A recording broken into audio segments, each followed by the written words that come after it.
Well, good morning and welcome back to the Broadcast Retirement Network. I'm Jeff Snyder, and this is BRN Weekly for Saturday, October 17th, 2020.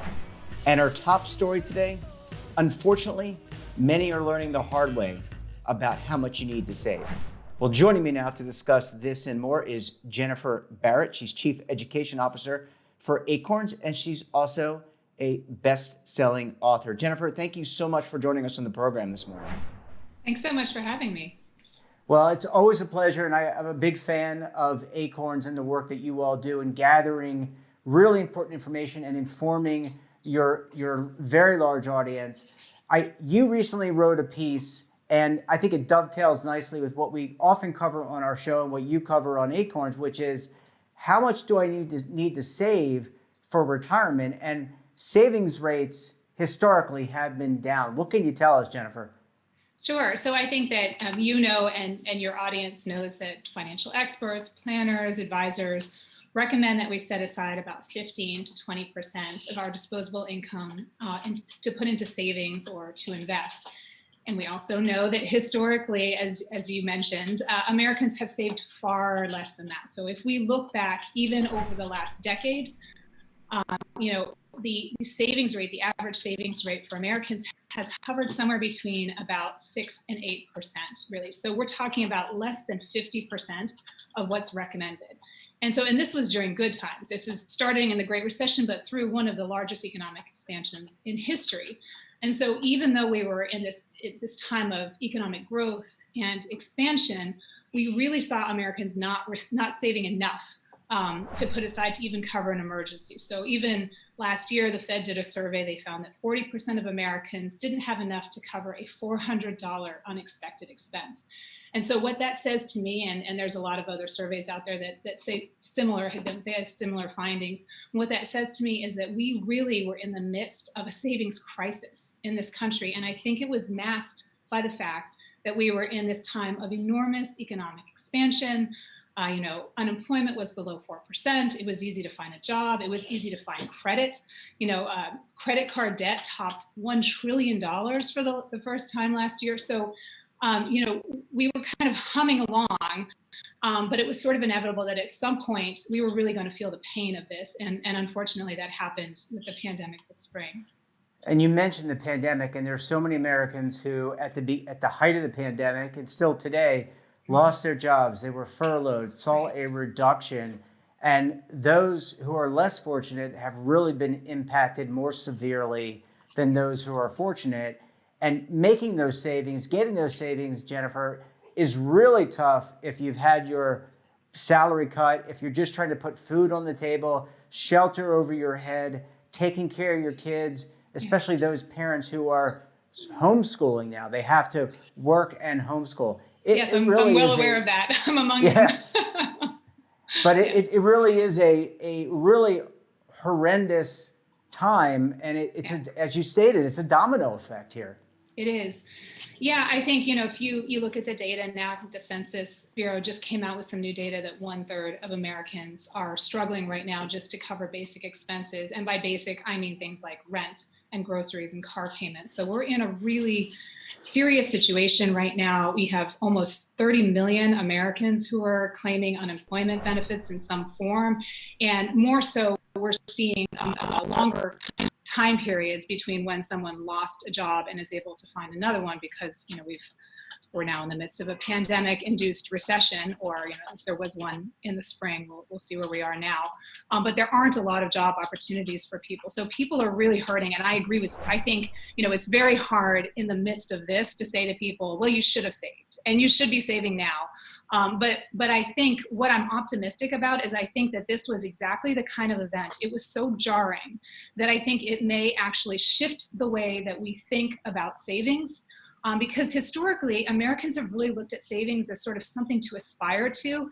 You hear so often, oh, I'll save more when I earn more, I'll invest more when I earn more. And it's easy to sort of go along paycheck to paycheck for a while until something like this happens. And it doesn't have to be a pandemic. Obviously, this is kind of, I hope, once in a lifetime event for us, but it could be really any unexpected expense that can throw you.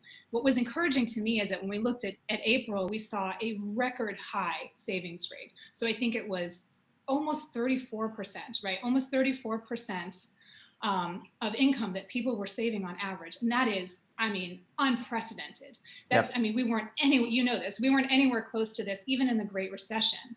And so that was really encouraging. Obviously, a lot of different factors coming together there. Less opportunities to spend, a lot of businesses closing, we're in quarantine, people are worried about losing their jobs or have.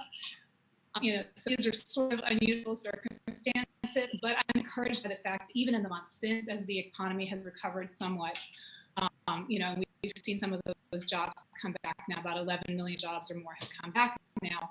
We still see a savings rate in August of about 14%, and that is double what it was in December. So I really do think that even if we're unable to save a lot more, our awareness has shifted, and I think we'll see those habits change as we go forward. Jennifer, Acorns has a community of over 8 million subscribers and growing. And I know you and the team produce a tremendous amount of education each and every day. Is there any information you can just share, either anecdotally, about how the Acorns community kind of reacted to this pandemic based on all the great work that you and the team produce literally every single day? Yes, and thank you for that. Financial education is at the core of what we do at Acorns. Really from the start. I've been there nearly 5 years now, and so it really has been an important part of the company from the beginning. And I will say, we've been encouraged by our users' behavior too. We have not seen a drop in investments. We've really seen people kind of stay the course there, continuing to invest each month. And so that's very encouraging. And we've also seen 34% year-over-year growth in our subscribers. So we have people saving in our spend account. We have people putting money into their regular investment account, their later account, which is our IRA account. And they're continuing to do that. And I think one of the things that companies like Acorns have really shifted for people is this idea that you have to have a lot of money to invest, right? So micro investing apps like Acorns allow you to invest. For example, at Acorns, you can invest with as little as $5. And we see a lot of our users come in through our spare change route, which is you round up your purchases and we invest those roundups for you.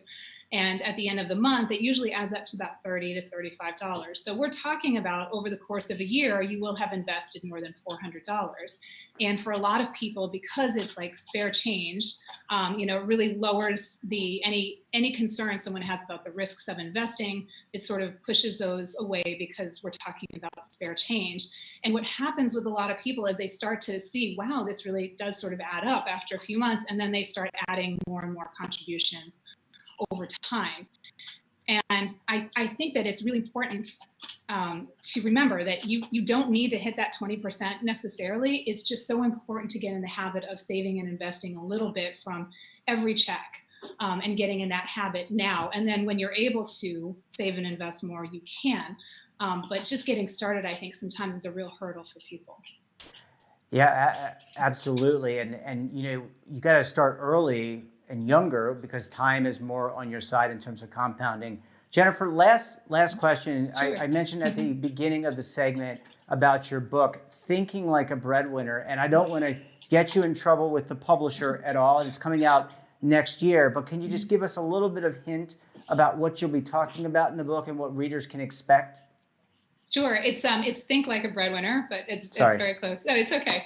And it's directed really at women. And what I found, really, I had my own wake-up call, but I also found in doing a lot of research after that wake-up call, is that women by and large are still raised to be budgeters, contributors, while men are raised to be breadwinners. And that early formative messaging that we get and this cultural conditioning that we get tends to inform all the money choices we make in our lives. And so what you find is that women save less, invest less, and later we have more credit card debt. And all of these things really come back at the root to this idea that we still are not conditioned to believe that we will have to take care of ourselves financially for life, much less a family. And I strongly believe that if we did feel that way, if we were thinking like breadwinners, and if we were getting the kind of tips and advice from our parents that we know they are giving to their sons. And data shows this, that parents speak differently to their sons than they do to their daughters about money, that we would be making very different money choices. We will feel a lot more empowered around that. And I think really this is ultimately the only way we ever will close the gender wealth gap and the wage gap. Yeah, well, we're certainly looking forward to seeing that when it comes out next year. And we want everyone to be financially secure and independent. And that's how you, in a sense, become as free as possible. Jennifer, always a pleasure talking with you. Big fan of Acorns. And we look forward to having you back on the program again very soon. Thank you. Thanks so much for having me. Thanks, Jennifer. Great to see you. Keep up with the great work at Acorns. And when we come back, we'll take a look at some of our best segments for the week. You're going to want to stay tuned right here on BRN Weekly.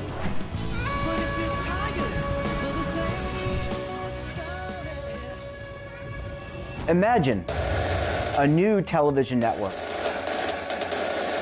that will make you richer, healthier, and in control of your financial future.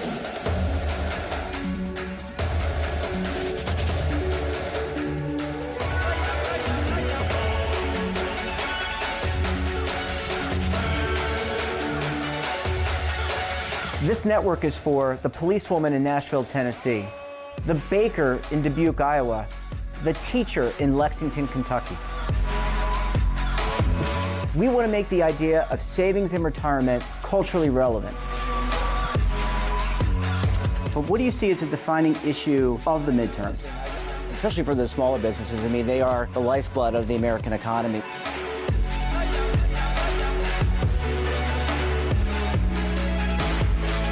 Featuring exclusive interviews, current affairs, and docuseries. 33 years old, you retired early. The philosophy is money only matters if it helps you live a life that you love. But you got to start thinking about retirement as soon as you get in. The Broadcast Retirement Network will drive very high engagement with premium partnerships. So this isn't retirement and savings for your parents or grandparents. This is for all Americans. And we're going to change the way you think about money.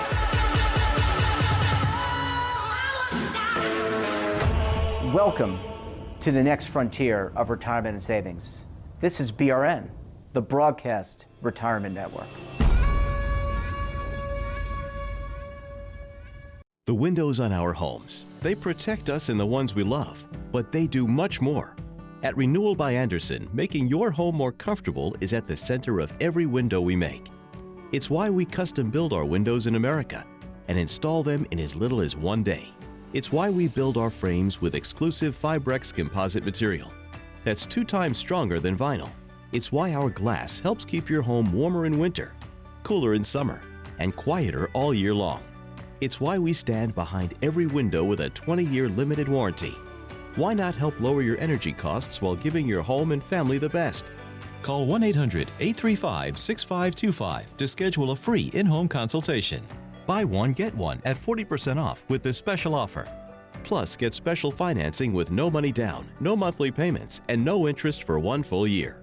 Renewal by Andersen, the better way to a better window. Call 1-800-835-6525 now. Welcome back. This week we focused on retirement coverage and access. And on Wednesday, I sat down with Leanna Magner and Neil Lloyd of Mercer to discuss employers exploring PEPs. Let's take a look. So a pooled employer plan is a 401k plan that allows employers across multiple industries and sizes to pool together into one plan to potentially reduce plan costs, decrease administrative and fiduciary burdens, and expand retirement plan access by offering retirement benefits to their employees. Yeah, I mean, as you say, one of the biggest issues in the country is not having a lot of people not having savings and not having a natural way to save. So we have seen things like some of the state plans come forward, which is a positive start. But I think the feeling is of offering pooled employer plans as well. That's a way for smaller employers to offer a plan more easily. We've seen that if you look at the statistics, a high proportion of those who actually don't have plans at the moment are with small employers. So I don't think I mean, I think this will help to encourage coverage, but certainly if other initiatives come in as well, then I think they will actually help to encourage coverage even more and to get more access for Americans as well. Do you want to shoot, Leanna?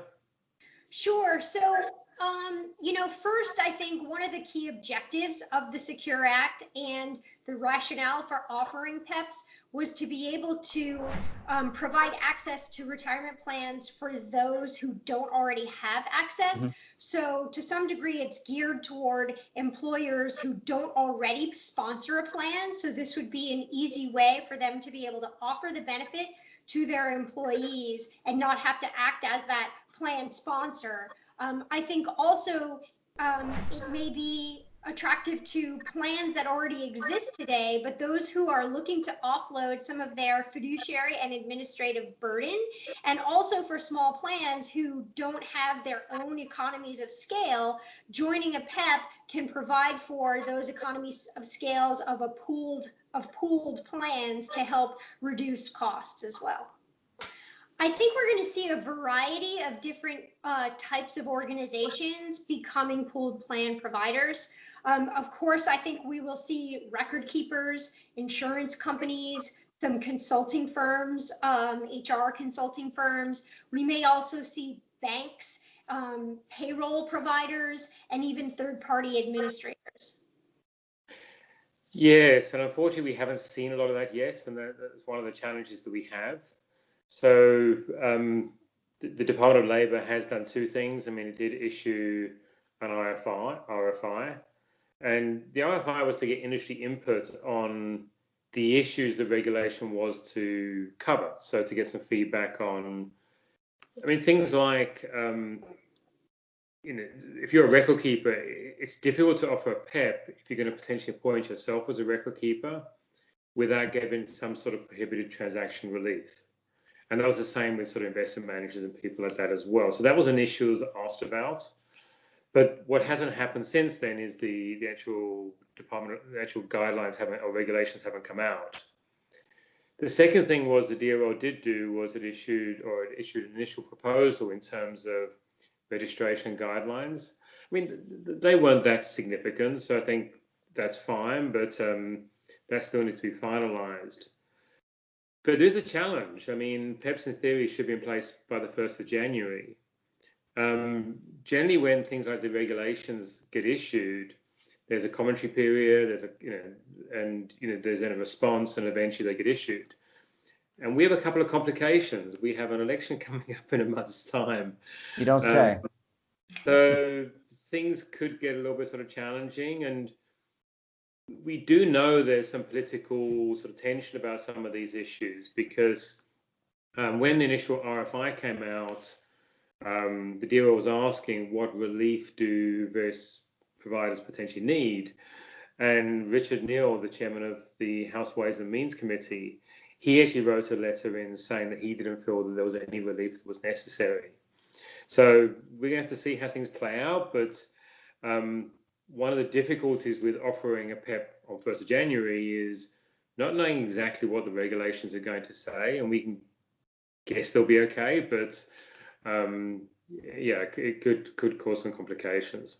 Well, I think if we talk about financial wellness, I think is a much broader issue. But if we just talk about PEPs coming out, I think that it's probably going to start quite slowly. It often works that way. So there's going to be a little bit of uncertainty about pooled employer plans initially. But we can talk a little bit more later about some of the international trends. But I think initially we're going to see it have a move quite slowly. And I would be surprised to see lots and lots of new plans suddenly go and sign up. But it will happen slowly over time. So that's a positive thing in terms of retirement readiness.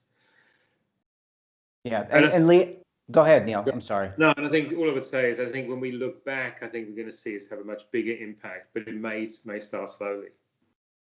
Well, I think we're in an environment today where obviously the DC plan marketplace is quite litigious. So we've seen sort of less innovation in the DC space. We've seen plan sponsors not necessarily wanting to be first movers for innovation. So, I think it'll start with those plan sponsors who are, maybe going through resource constraints during this particular period. They don't have time to focus on their retirement plan, and this provides an opportunity for them to take a look at their governance model and think about what types of responsibilities do they want to maintain fiduciary responsibility for, and what do they want to offload, and whether that results in those plans joining a PEP or not. I think we will see an increase in outsourced solutions.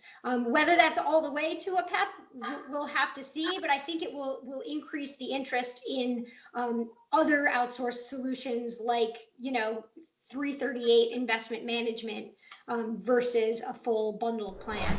And on Thursday, I sat down with AKF Consulting's Andrea Fairstein to discuss success factors for state-run retirement programs. Let's take a look.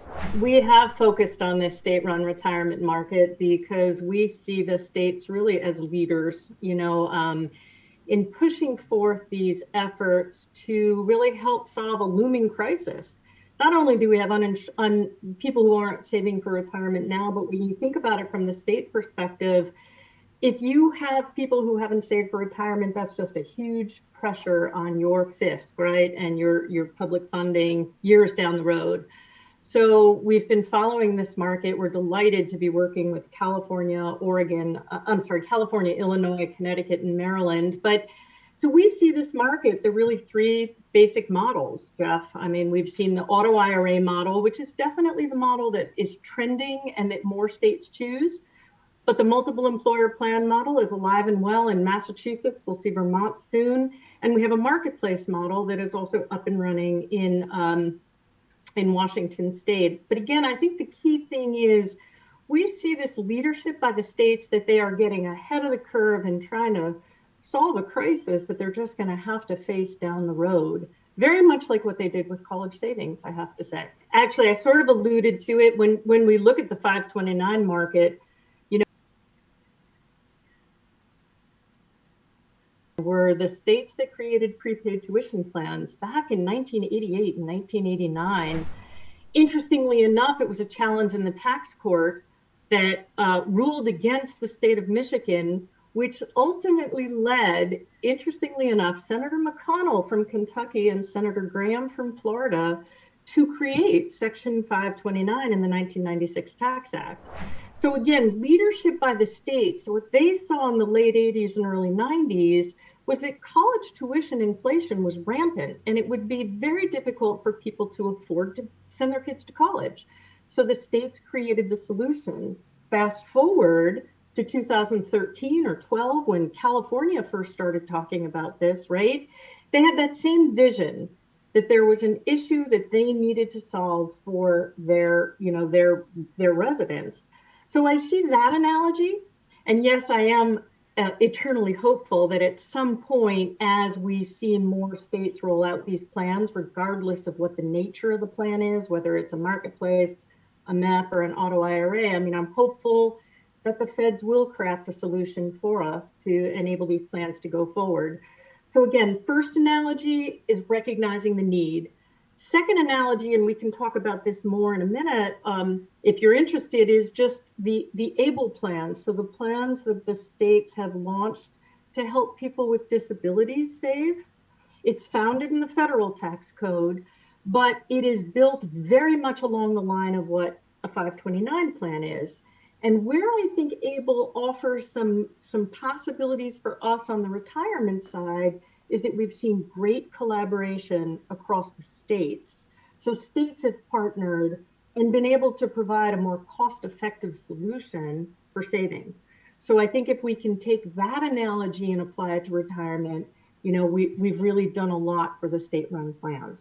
So we do know, Oregon, California, Illinois led, they're what I kind of call first generation on the auto IRA side, along with Massachusetts on the MEP side and Washington on the marketplace.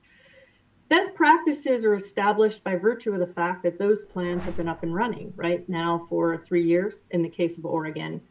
I think there's great discourse and discussion between the states, between those plans that are up and running and the pipeline states. So to the extent there are best practices that those states have discovered, I think there's a great sense of sharing that information with the pipeline states.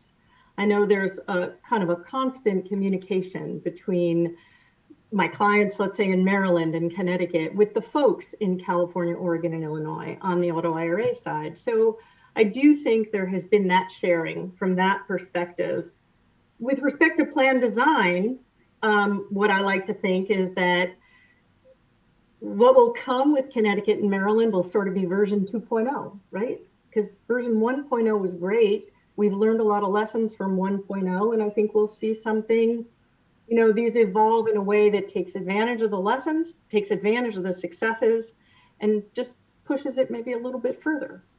So I hope that addresses that side of it. In terms of plan design, where we see states kind of accessing, I think that was how you put it, we see that much more on the ABLE side, where let's say, you have the state of Delaware that's part of an alliance with Illinois and Pennsylvania, and even New Jersey, much larger states, but because of that collaboration, Delaware, a very small state, is delivering to its constituents a product at the cost that sort of represents the whole population and takes advantage of all the plan design features that, again, much larger states have been able to put together and negotiate. Does that make sense?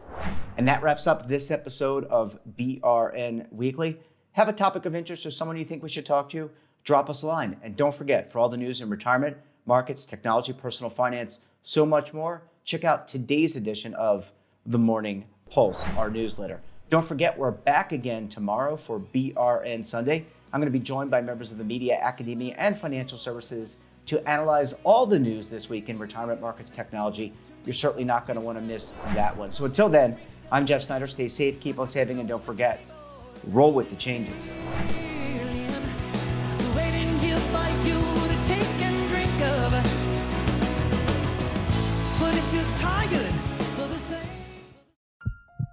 Are you being audited and do you owe the IRS $10,000 or more in back taxes? Is the IRS threatening to take more of your money? Don't fight the IRS alone. The Tax Doctor is here to help you negotiate your tax bill and reduce your stress. The IRS can freeze your assets and seize your bank accounts, but you can stop these IRS actions. The Tax Doctor will work with you using our years of experience to represent your case to help you get the best resolution under the IRS guidelines. Help is here to deal with the IRS to reduce your stress. We've handled thousands of cases, so we know what we're doing. If you owe $10,000 or more in back taxes, do not call the IRS alone.